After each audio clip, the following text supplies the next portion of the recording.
నేస్తాలైన శ్రీరుద్ర వారి మట్టి గణేశ విగ్రహాలు ఇప్పుడు అన్ని రత్నదీప్ స్టోర్స్ లో లభ్యం. త్వరపడండి. ఉమ్మడి కృష్ణా జిల్లాని చాలా ఇబ్బందికరమైన పరిస్థితుల్లోకి ఏర్పడింది. ప్రభుత్వం వచ్చి ఈ 3 నెలల కాలంలోనే ఇంత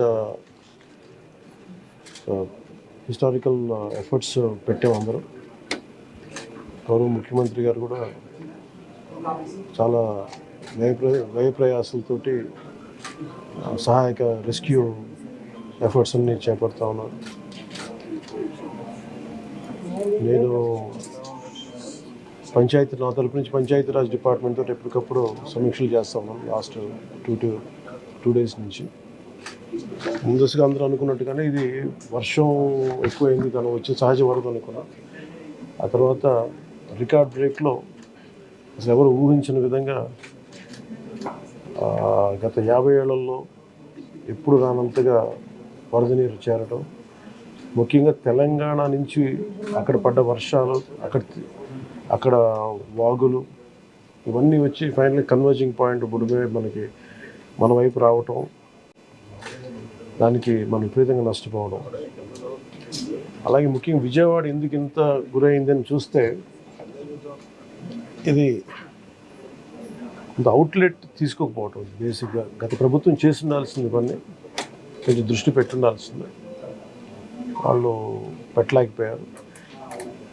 సో వాళ్ళు చేయలేకపోయినా కానీ భవిష్యత్తులో ఈ రోజున ఈ సహాయ కార్యక్రమాలతో పాటు భవిష్యత్తులో ఇలాంటి ఇంత అకస్మాత్తుగా ఇలా వచ్చి మనం ప్రజలు ఇంత నష్టపోకుండా ఉండాలంటే ఏం చేయాలి? ఖచ్చితంగా ఈ వరద నీరు తగ్గగానే రిసీడ్ అవ్వగానే దీని మీద ఒక ప్రాపర్ ప్లానింగ్ తోటి ఈ వరద నీరు వెంటనే దీని అవుట్లెట్ కాలువలు ఉండేలాగా దాని మీద ఈ ఫ్లడ్ కెనాల్స్ని ఎలా ఏర్పాటు చేయాలనేది గౌరవ ముఖ్యమంత్రి గారితో కూడా దీన్ని చర్చిస్తాం.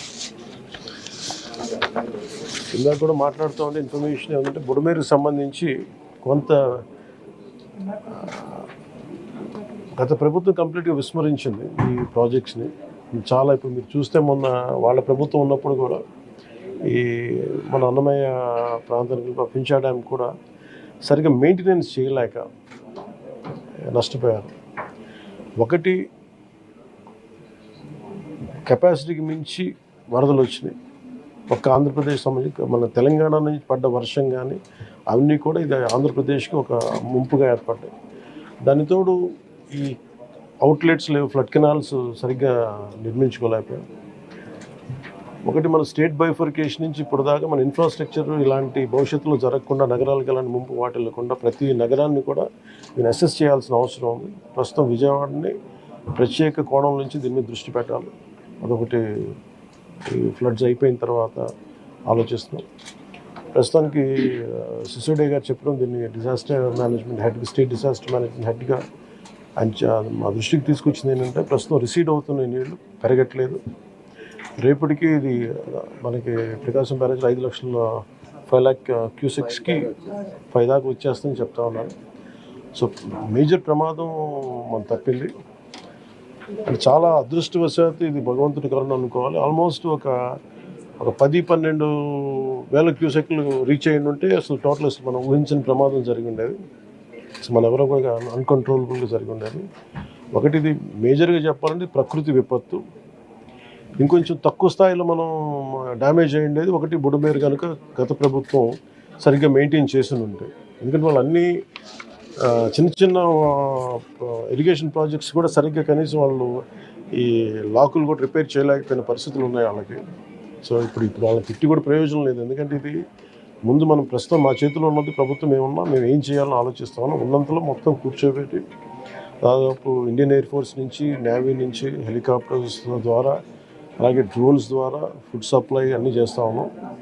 అలాగే సహాయ కార్యక్రమాలు ముందుకు తీసుకెళ్తా ఉన్నాం. అలాగే పిఆర్ పంచాయతీరాజ్ నుంచి కూడా దాదాపు 242 టీమ్స్ని ఈ రోజున 262 టీమ్స్ని ఏర్పాటు చేయడం జరిగింది. ఇది వరద ఎఫెక్ట్ కాని జిల్లాల నుంచి ఈ ప్రత్యేకించి మన ప్రిన్సిపల్ సెక్రటరీ గారి ఆధ్వర్యంలో ఇది ముందుకు తీసుకెళ్తా ఉన్నాం.